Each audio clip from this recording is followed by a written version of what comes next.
है।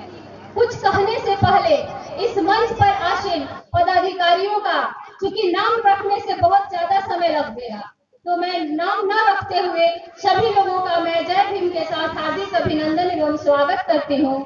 साथ ही इस सभा में मेरे सामने बैठी हुई सभी माताओं का मैं तहे दिल से शुक्रगुजार हूँ कि मेरी माताएं जो शिव गुरु की चर्चा में जाती हैं, यज्ञ में जाती हैं, आज यहाँ आकर के इस कांसी राम की सभा में बैठी हैं। इसके लिए मैं उन लोगों का तहे दिल से शुक्रिया अदा करती हूँ।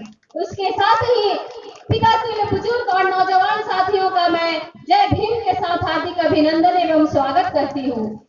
साथियों, अगल बगल के घरों में माइक से मेरी आवाज जा रही है। जो लोग अपने घरों में भी बैठी हुई हैं, माताएं, बहनें, भाई, बुजुर्ग, सभी का मैं जय भीम के साथ हार्दिक अभिनंदन एवं स्वागत करती हूँ।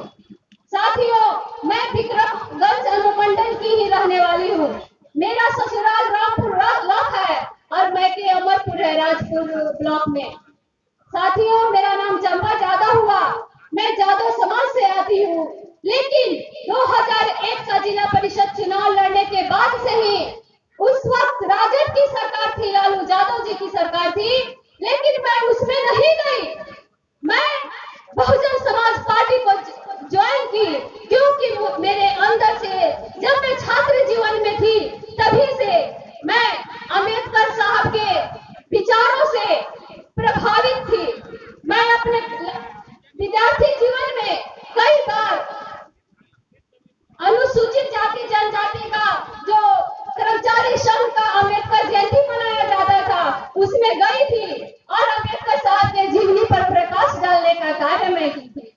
इसलिए मेरे रग रग में अम्बेडकर साहब का मिशन भरा हुआ है, कांशीराम साहब का संघर्ष भरा हुआ है।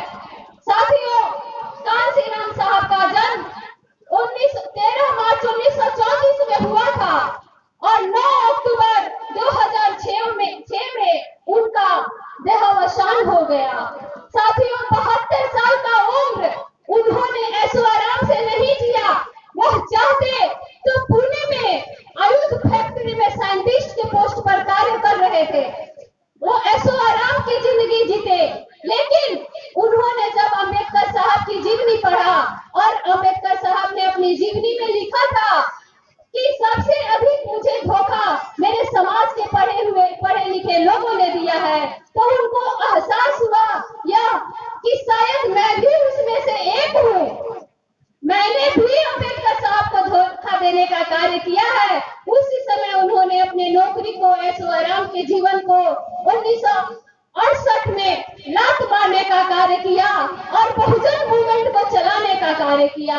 साथियों, 72 साल का उन्होंने जितना दर्द और तकलीफ सहा, उनके गुजर जाने के बाद भी आज हम लोग नहीं समझ पाए।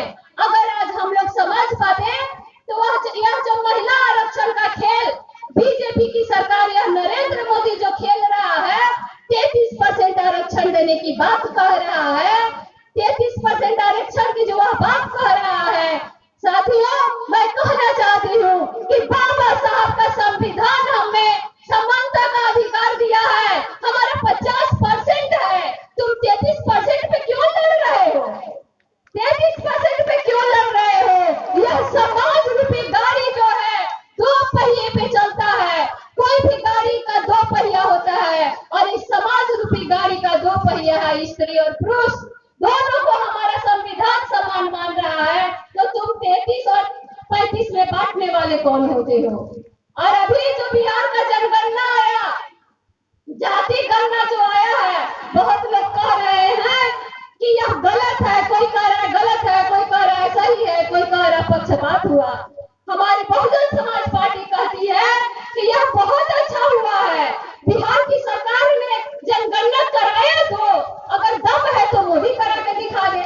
अगर बिहार सरकार गलत जनगणना कराई है तो केंद्र सरकार पूरे भारत भर में जनगणना करवाए, जाति गणना करवा करके दिखा दे।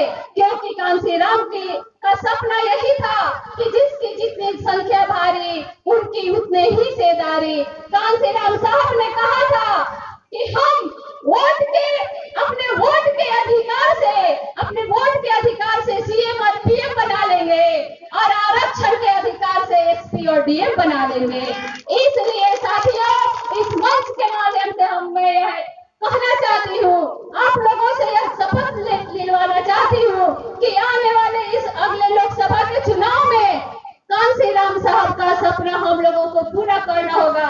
तभी सही मायने में हम लोग जो है उनको श्रद्धा सुमन अर्पित कर पाएंगे और उनकी पुण्यतिथि का सही मायने वही होगा जब हम लोग बहन जी को 24 चुनाव में पीएम बना देंगे। इसी वाणी के साथ मैं आप लोगों से विदा लेती हूँ। जय भीम, जय